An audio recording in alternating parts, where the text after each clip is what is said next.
ಮಾಜಿ ಮುಖ್ಯಮಂತ್ರಿ ಹಾಗೂ ಕೇಂದ್ರ ಸಚಿವ ಎಚ್.ಡಿ. ಕುಮಾರಸ್ವಾಮಿ ಅವರು ಇಂದು ತಮ್ಮ 66ನೇ ಜನ್ಮದಿನವನ್ನು ಆಚರಿಸಿಕೊಳ್ಳುತ್ತಿದ್ದಾರೆ.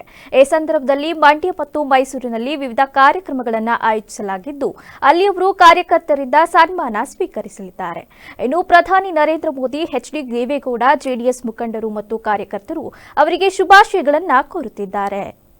ಎಚ್ಡಿಕೆ ಹುಟ್ಟುಹಬ್ಬಕ್ಕೆ ತಮ್ಮ ಎಕ್ಸ್ ಖಾತೆಯಲ್ಲಿ ಶುಭಾಶಯ ಕೋರಿರುವ ಪ್ರಧಾನಿ ನರೇಂದ್ರ ಮೋದಿ, ಕೇಂದ್ರ ಸಚಿವರಾದ ಶ್ರೀ ಎಚ್.ಡಿ. ಕುಮಾರಸ್ವಾಮಿ ಅವರಿಗೆ ಹುಟ್ಟುಹಬ್ಬದ ಶುಭಾಶಯಗಳು. ಉಕ್ಕು ಮತ್ತು ಭಾರಿ ಕೈಗಾರಿಕೆಗಳಲ್ಲಿ ತಮ್ಮ ಕೆಲಸದ ಮೂಲಕ ಆತ್ಮನಿರ್ಭರತೆಯತ್ತ ನಮ್ಮ ಪ್ರಯತ್ನಗಳನ್ನು ಬಲಪಡಿಸುತ್ತಿದ್ದೀರಾ. ಸಮಾಜ ಸೇವೆಯಲ್ಲಿ ನಿಮಗೆ ದೀರ್ಘ ಮತ್ತು ಆರೋಗ್ಯಕರ ಜೀವನ ಸಿಗಲಿ ಎಂದು ಹಾರೈಸಿದ್ದಾರೆ. ಮೋದಿಯವರ ಆರೈಕೆಗೆ ಭಾವುಕರಾದ ಕುಮಾರಸ್ವಾಮಿ, ಪ್ರಧಾನಿಯವರ ಶುಭಾಶೀರ್ವಾದದಿಂದ ನಾನು ಭಾವುಕನಾಗಿದ್ದೇನೆ. ಅವರ ಪಿತೃವಾತ್ಸಲ್ಯಕ್ಕೆ ನಾನು ಧನ್ಯನಾಗಿದ್ದೇನೆ. ಮಾನ್ಯ ಪ್ರಧಾನಿಗಳ ಚಿಂತನಶೀಲ ಮಾರ್ಗದರ್ಶನ, ಪ್ರೋತ್ಸಾಹ ಮತ್ತು ನನ್ನ ಮೇಲಿನ ನಂಬಿಕೆಗೆ ನಾನು ಚಿರಋಣಿ ಎಂದು ತಮ್ಮ ಎಕ್ಸ್ ಖಾತೆಯಲ್ಲಿ ಬರೆದುಕೊಂಡಿದ್ದಾರೆ.